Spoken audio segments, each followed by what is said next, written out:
Bueno, hermanos, vamos a continuar ahora con nuestra enseñanza de el Evangelio de Lucas, capítulo 21, versículos del 5 al 8, ¿verdad? Pero no solo es del 5 al 8, la verdad que esto abarca casi todo el capítulo 21, se habla acerca del futuro, ¿verdad? Jesús habla acerca del futuro y vamos a comenzar con esta primera parte. Entonces, pero antes de comenzar, quiero que oremos y le pidamos al Señor su guía, su dirección para poder predicar este pasaje, porque no es un pasaje fácil, de hecho es bien difícil, entonces vamos a pedirle su ayuda al Señor. Señor, gracias te doy, te pido tu ayuda, tu denuedo para compartir tu palabra. Te pido que me ayudes, Señor, en mis limitaciones a poder predicar este mensaje, Señor. Te doy gracias por todo, por el privilegio y te pido tu ayuda, Señor. Te necesito, Padre, y ayuda también a los hermanos aquí a aprender de tu palabra, a ser edificados con tu palabra, Señor, en el nombre de Jesús. Amén y amén. Como les decía, Jesús habla acerca del futuro, ¿verdad? Y vamos a ver Lucas capítulo 21, versículos 5 al 8. Pero antes de poder entrar al pasaje, este es uno de los pasajes más difíciles de interpretar. Es uno de los pasajes más difíciles de interpretar y debemos acercarnos a este pasaje con humildad y reconociendo nuestras limitaciones. Reconociendo que hay cosas que no las vamos a entender, comprender, pero a pesar de eso, debemos estudiarlo, ¿verdad? Y debemos ver lo que dice su palabra, ¿verdad? Y es difícil porque hay diferentes profecías las cuales se entremezclan la una con la otra y habla de diferentes, bueno, estas profecías son en diferentes tiempos. Y estas profecías hablan acerca de la destrucción de Jerusalén, habla de las señales de la venida del Señor. Y aunque es difícil de interpretar, nuestro Señor Jesucristo nos deja claro que lo que quiere es prepararnos para el futuro. No nos quiere decir la fecha y la hora de su venida, pero sí quiere prepararnos para el futuro, ¿no? Prepararnos para el futuro y prepararnos para ser más santos. Así que si usted está esperando que yo le diga la fecha y la hora de la venida del Señor, pues hoy se equivocó, ¿verdad? No voy a dar la fecha y la hora de venida del Señor porque eso solo lo hacen los falsos maestros. Y nosotros solo queremos prepararnos para ser fieles para el Señor. Ahora déjenme darle un poquito de contexto de lo que está ocurriendo. Jesús se encuentra en la última semana de su vida, antes de ser crucificado. Él hizo su entrada en Jerusalén, ¿verdad? En un burrito, un día domingo, y toda la gente en Jerusalén lo estaba esperando, ¿verdad? Y todos pensarían que por estar esperando al Mesías, o sea, la gente en Jerusalén estaba bien espiritualmente. Todo el mundo pensaría eso, ¿verdad? Porque estaban esperando al Mesías. Pero la verdad es que vemos a un Israel que rechaza al Mesías, porque 5 días después lo estaban crucificando. Entonces, espiritualmente Israel no estaba bien. Espiritualmente ellos querían a un Mesías que viniera y los libertara, ¿verdad? De la opresión del imperio romano y exaltar la nación, pero ellos no querían un Mesías que fuera a morir en la cruz y que les dijera que se arrepintiesen de sus pecados. Ellos no querían eso. Después de entrar en Jerusalén el domingo, Jesús se regresó a Betania. O sea, él entra a Jerusalén, ¿verdad? Y después de entrar en Jerusalén, mira, ¿verdad? Y de ahí se regresa a Betania, que era un lugar cerca de Jerusalén. Y después, al día siguiente, que era el lunes, salió de Betania rumbo a Jerusalén y él tuvo hambre. Mientras iba por el camino a Jerusalén, tuvo hambre y encontró en el camino una mata de higuera, o sea, y buscó fruto en esa higuera, pero no encontró. Y es interesante cómo el Señor viene y maldice la higuera. Y la higuera se seca hasta la raíz, seca. Y eso es simbólico, porque eso habla de cómo, o sea, esa higuera representa a Israel. Representa a Israel y habla de un juicio que viene para Israel. Entonces, ¿por qué venía este juicio a Israel? porque el Señor estaba buscando frutos de arrepentimiento, porque el Señor estuvo predicando durante 3 años y no encontró fruto de arrepentimiento. Y entonces, al no encontrar, Dios estaba a punto de maldecir a ese pueblo, de maldecir a su pueblo. Después de esto, llega a Jerusalén, al templo, y mira a los mercaderes. Y los mercaderes están haciendo sus negocios ahí. Están haciendo todo tipo de negocios y el Señor se molesta y lo saca a la fuerza y les dice: mi casa es casa de oración, mas vosotros la habéis hecho cueva de ladrones. Entonces el Señor está diciendo mi casa, ¿verdad? Quiero que lo tengan presente porque esto es muy importante cuando les dice mi casa es casa de oración, les dice. Pero ellos la han hecho cueva de ladrones. Nuevamente Jesús se regresa a Betania y termina el día.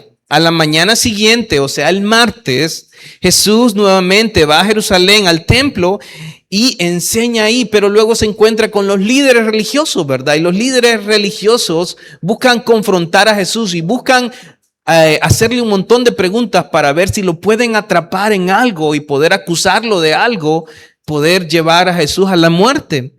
Pero Jesús sale victorioso de todas las preguntas y más bien lo ridiculiza. Ok, en medio de esta disputa es cuando el Señor les cuenta una parábola acerca de los labradores malvados.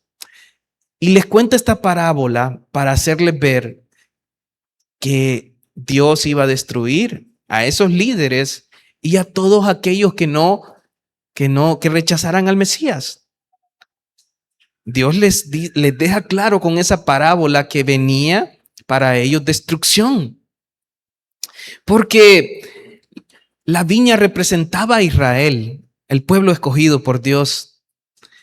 Y el hijo, o sea, el dueño de la viña es Dios.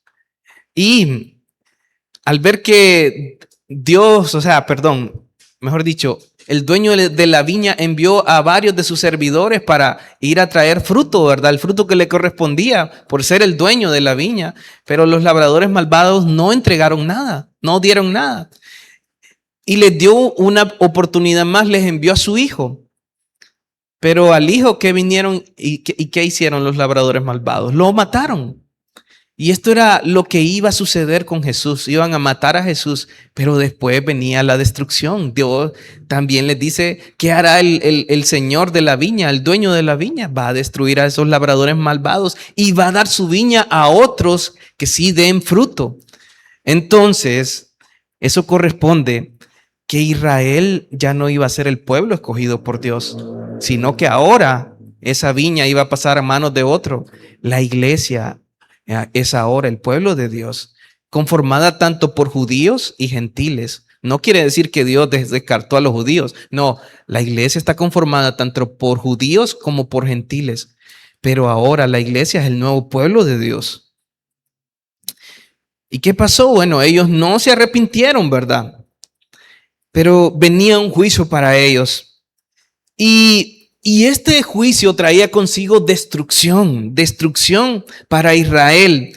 En Mateo capítulo 23, versículos 34 al 36, Jesús está pronunciando unas palabras de juicio contra los escribas y los fariseos y les dice: por tanto, he aquí, yo os envío profetas y sabios y escribas, y de ellos a unos mataréis y crucificaréis y a otros azotaréis en vuestras sinagogas y perseguiréis de ciudad en ciudad, para que venga sobre vosotros toda la sangre justa que se ha derramado sobre la tierra, desde la sangre de Abel el justo hasta la sangre de Zacarías, hijo de Berequías, a quien matasteis entre el templo y el altar. De cierto os digo que todo esto vendrá sobre esta generación. Qué interesante. No les dice que eso va a ser al futuro, más allá de...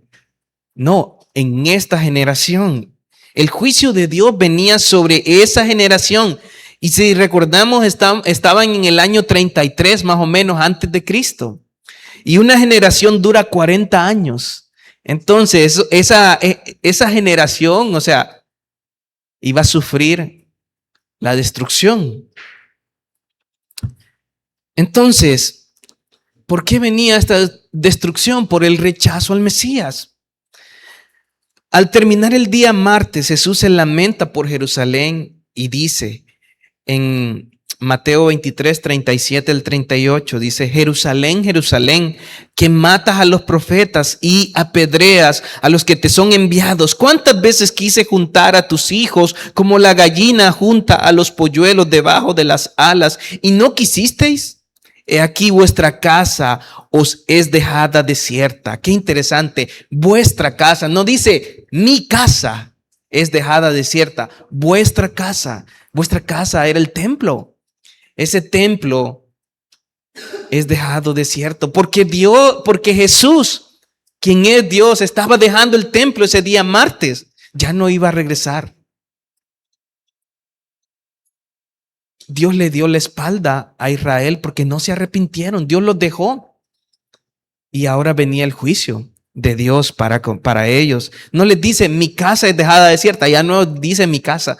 Vuestra casa os es dejada desierta.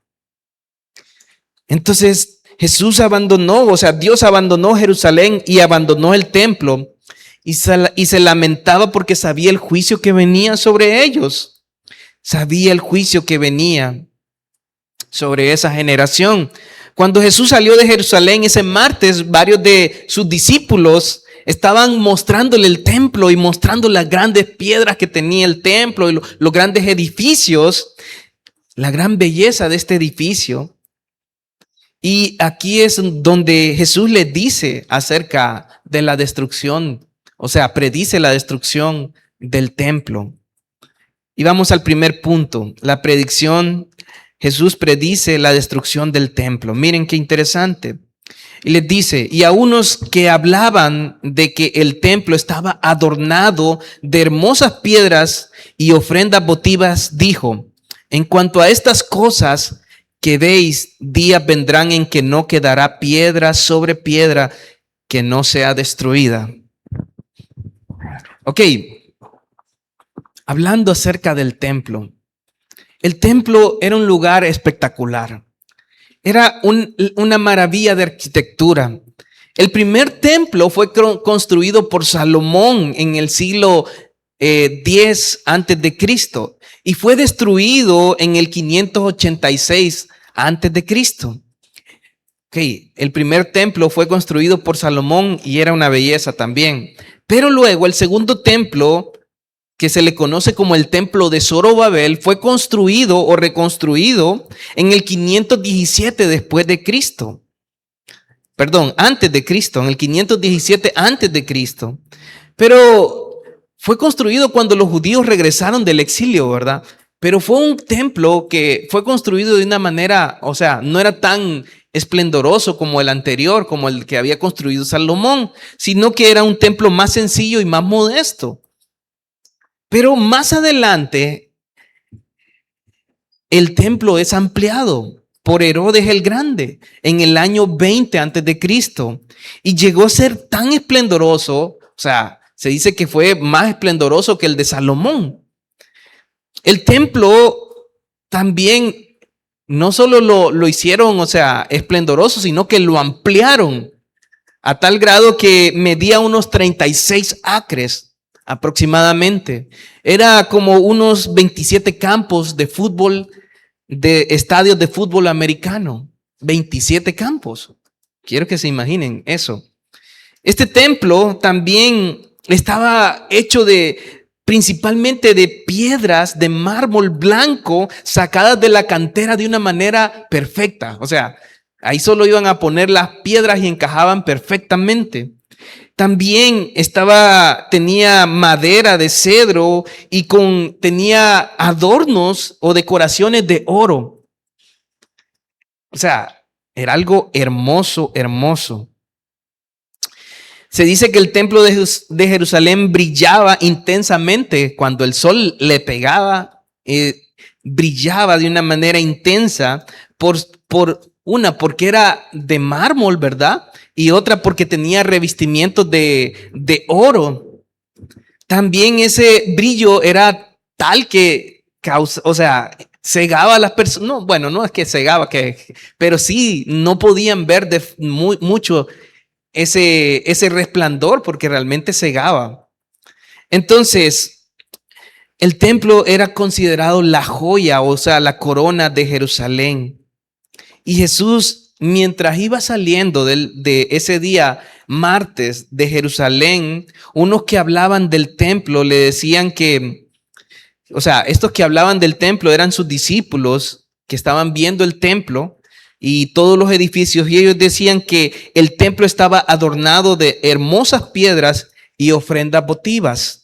Ahora, cuando habla de hermosas piedras, eran piedras preciosas, o sea, piedras, bueno, de esas que algunas mujeres andan ahí, ¿verdad? O sea, adornado así en los muros.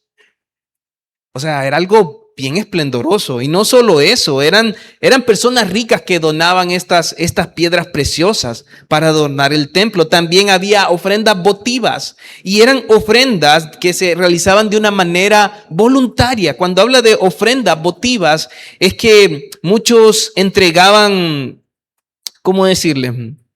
Esculturas de oro, placas doradas o tesoros para el templo, y estaban ahí exhibidos. Tanto se exhibían en el muro, ¿verdad? O también estaban en los pórticos. Y era una riqueza inmensa. O sea, era algo muy, muy bonito. Era impresionante. De hecho, Herodes el Grande había donado una vid de oro, ¿verdad? Y esa vid de oro tenía racimos de doradas y medía unos 2 metros de altura. ¿Se imaginan? Y en la actualidad también los judíos están recogiendo un montón de cosas para supuestamente hacer un tercer templo, ¿verdad? Entonces imaginen toda esa riqueza en ese lugar. Pero Jesús les habla a los discípulos acerca del templo. Era difícil para ellos pensar que el templo iba a ser destruido, pero Jesús les dice en el versículo 6, en cuanto a estas cosas que veis, días vendrán en que no quedará piedra sobre piedra que no sea destruida. Entonces, todas estas riquezas, todo el templo, de hecho, fue destruido. Todas las riquezas fueron saqueadas por los romanos. Y el templo de Jerusalén fue destruido en el año 70 después de Cristo. Fue destruido.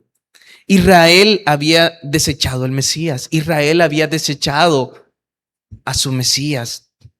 Jesús les había ido a predicar el evangelio. Jesús había buscado en ellos arrepentimiento. Pero al final lo que hicieron fue crucificarle. Y eso trajo consigo el juicio de Dios a esa generación. 40 años después, el templo es destruido. Y no solo el templo es destruido, toda Jerusalén. El templo es quemado y toda Jerusalén es destruida. El templo fue quemado y escuchen más, 1 millón de personas, más de 1 millón de personas fueron muertas en ese tiempo. Porque hubo una revuelta de Jerusalén, o sea, de las personas ahí, de los judíos contra el imperio romano. Y entonces más de 1 millón de personas fueron muertas. Y hubo un asedio en ese lugar, en Jerusalén, un asedio, o sea, todos los romanos tenían rodeado Jerusalén. Y en ese asedio fue tal grado, o sea, tanto tiempo que las mujeres se comían a sus hijos. Del hambre que tenían, llegaron a comerse a sus hijos. O sea, el ver todo esto es realmente, es que da ganas hasta de vomitar, o sea, comerse a su propio hijo.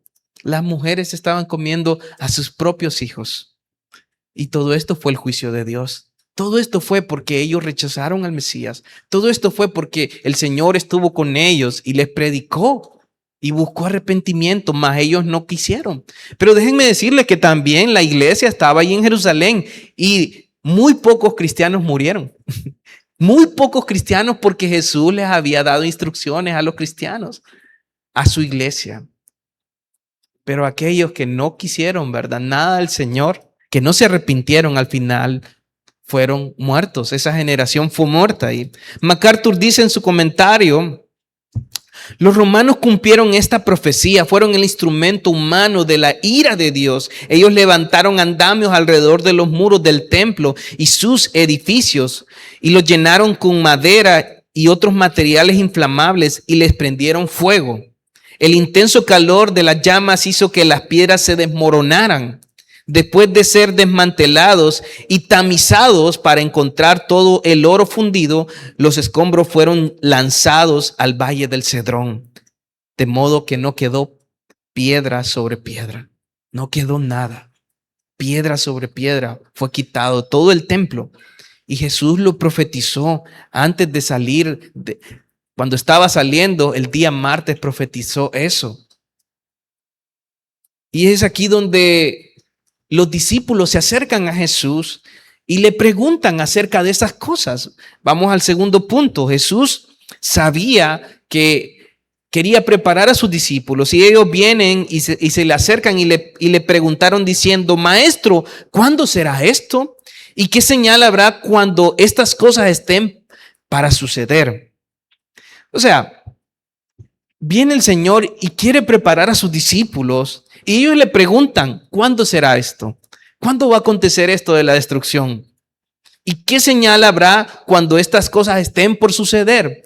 Entonces hay dos preguntas, pero este relato no solo está en Lucas, también está en Mateo. Y en Mateo capítulo 24, versículo 3, nos da más información de las preguntas que le hicieron. Porque en Mateo 24, 3 le preguntaron: dinos, ¿cuándo serán estas cosas? ¿Cuándo serán estas cosas? ¿Y qué señal habrá de tu venida y del fin del siglo?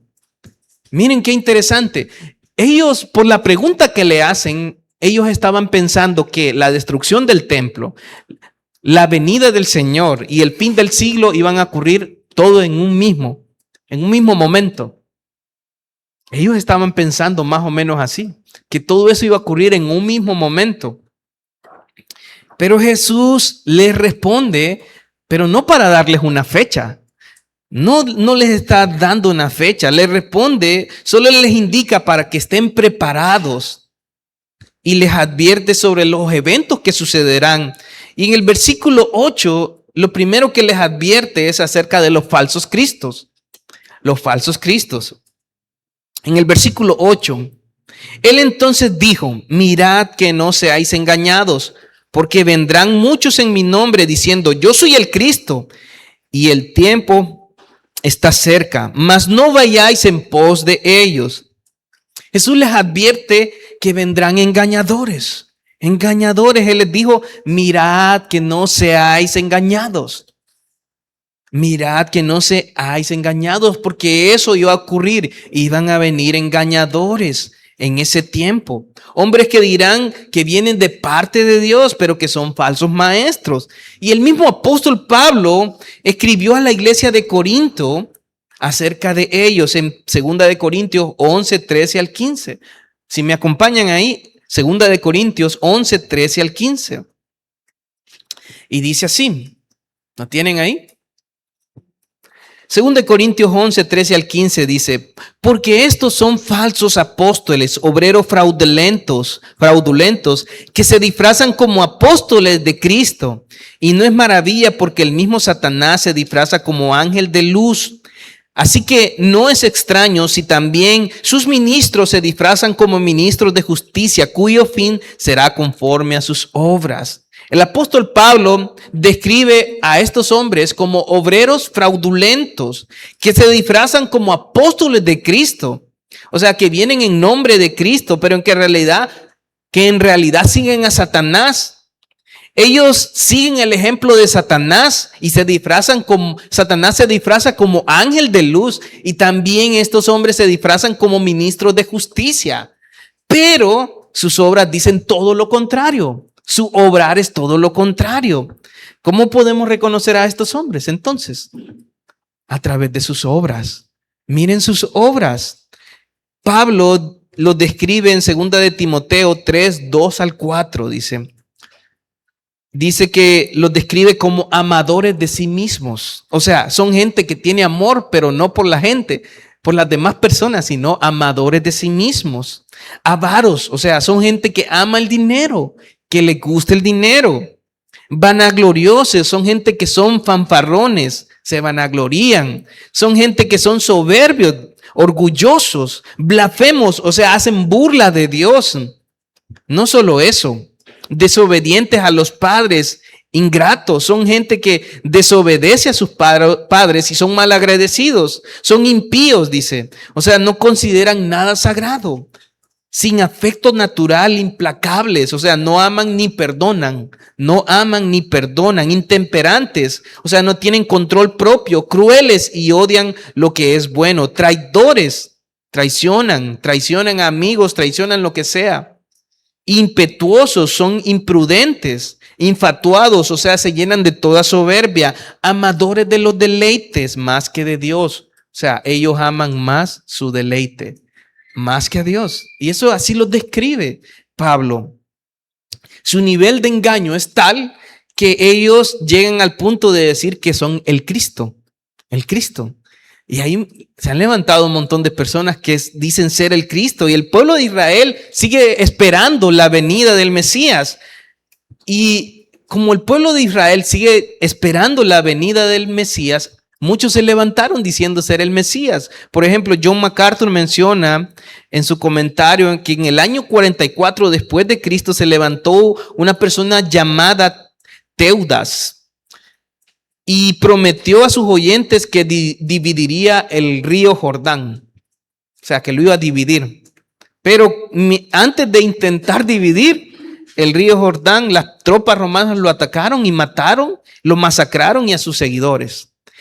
También en el siglo II, Simón Bar Kokhba, a quien un rabí, un líder de los judíos, lo identificó como el Mesías. Lideró una insurrección contra Roma y conquistó Jerusalén durante 3 años, donde se le llamó rey y Mesías. Pero los romanos vinieron y aplastaron la rebelión y recuperaron Jerusalén. En el siglo V, en la isla de Creta también, un falso Mesías prometió dividir el mar Mediterráneo. Y cuando iba a dividir el mar Mediterráneo, o sea, él se metió y más bien se ahogaron muchos de sus seguidores. Entonces, vemos que han salido falsos cristos, pero también es cierto que en la iglesia cristiana se han levantado o han salido falsos cristos, o sea, personas que han dicho que son el Cristo resucitado. Por ejemplo, hace poco salió un predicador puertorriqueño que fundó la secta religiosa Creciendo en Gracia y dijo que era el Cristo. Dijo que era el Cristo. Y es interesante que mucha gente le siguió a este hombre, pero en el 2013 murió. Murió de cáncer. Pero ahí están las iglesias. Hay mucha gente siguiendo esta clase de personas. ¿Qué es lo que podemos estar seguros, hermanos? ¿De qué podemos estar seguros? Lo que dijo Jesús. Lo único que dijo Jesús, el tiempo está cerca. El tiempo está cerca. Cada día que pasa, está más cerca la venida de nuestro Señor. Ahora, Él no dio ni fecha ni hora, porque en Mateo 24:36 el Señor dijo, pero del día y la hora nadie sabe, ni aun los ángeles de los cielos, sino solo mi Padre. Nadie sabe la hora, nadie sabe la fecha, solo sabemos que el tiempo está cerca, porque Él así lo dice. Ahora, ¿qué más nos deja claro nuestro Señor? Ahí en el versículo 8 dice, mas no vayáis en pos de ellos. No sigamos a estos falsos maestros, no sigamos a estos que dicen ser el Cristo, porque no lo son. No lo sigáis. La instrucción es clara. Si queremos permanecer fieles, santos a nuestro Señor, no sigamos a estos falsos maestros. ¿Y cómo los podemos reconocer estos falsos maestros? A través de la palabra de Dios. Usted se va a dar cuenta que estos falsos maestros no predican la palabra de Dios, no predican a Cristo Jesús, predican otras cosas. cuentan chistes ahí, entretienen a las personas. No le dicen, descubre el campeón que hay en ti. Te dicen, tú eres muy especial, eres una hija de Dios. Dios te quiere levantar, Dios te quiere exaltar. No necesitas de un hombre, le dicen. O cosas así. Al hombre le dice, tú eres cabeza, no cola. Y un montón de cosas. Y hay otros que solo entretienen. Miren, son falsos maestros. No predican la palabra de Dios. No predican el evangelio. No hablan sobre la venida de nuestro Señor. No los sigamos. No los escuchemos. Porque las malas conversaciones corrompen las buenas costumbres. Entre más estemos escuchando a esos predicadores, nos vamos a llenar de cosas que no. Entonces no los sigamos. En la actualidad hay tantos falsos maestros que es bien difícil discernirlos. Discernir cuál es. Y lo único que podemos discernir, o sea, cómo los podemos discernir es a través de su palabra. ¿Qué es lo que predican ellos? ¿Cómo viven ellos también? ¿Cómo viven y qué es lo que predican? Porque usted va a ver que esta gente vive de una forma inmoral, vive de una forma que no agrada a Dios, pero también no solo eso. ¿Predican de qué? Del dinero. Predican acerca de cosas que a la gente le gusta. No predican la palabra de Dios. Le dicen, venga y dé dinero. Dios le va a bendecir más y más. No, Dios bendice.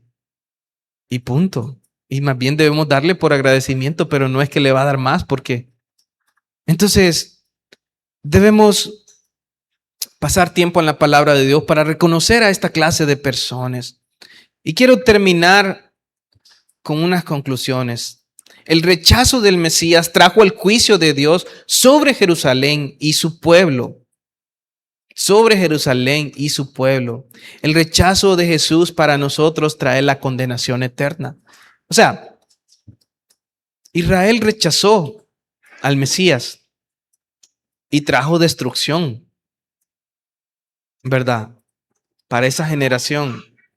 Pero también el rechazo de Jesús para nosotros y para esa generación también trae la condenación eterna. La condenación eterna es algo mucho más peligroso. También Jesús habló sobre el futuro, no para decirnos cuándo sería su venida, sino para prepararnos y para que seamos fieles en estos tiempos. Porque no nos está diciendo cuándo es su venida, solo nos está diciendo que a lo largo de toda su venida va a haber falsos cristos. Desde el momento de su ascensión hasta su segunda venida, va a haber gente que va a decir, yo soy el Cristo. Y van a haber gente que van a decir, yo vengo en nombre de Cristo, pero miremos su vida, miremos su predicación, miremos sus actos. Ok. También se levantarán muchos falsos cristos antes de la segunda venida del Señor, pero la advertencia de Jesús es a no seguirlos y a estar, a que estemos preparados porque su venida está cada vez más cerca. Amén. Y si no viene el Señor, pues le voy a decir, usted no tampoco va a durar mucho, ¿verdad? No va a durar más no va a ser Matusalén. Entonces, si no viene el Señor antes, usted no va a durar más de, bueno, no sé, no puedo decir tampoco si, ¿qué tal que dure 120 años? No, ¿verdad? Pero el Señor, solo el Señor sabe. Así que debemos esperar su venida. Amén, hermanos. Vamos a terminar orando. Padre, gracias te doy, Señor. Gracias por este tiempo y por tu palabra. Gracias por todo, Señor. Ayúdanos a esperar tu venida, Señor. Y no andar siguiendo a personas, Señor, a falsos maestros, Señor. Ayúdanos, Señor. Que pasemos tiempo en tu palabra, que meditemos, Señor. Y guárdanos, Señor. Guárdanos de eso, Señor. Ayúdanos a estar preparados y ser fieles a ti. Gracias te doy, Señor, por todo. En el nombre de Jesús. Amén.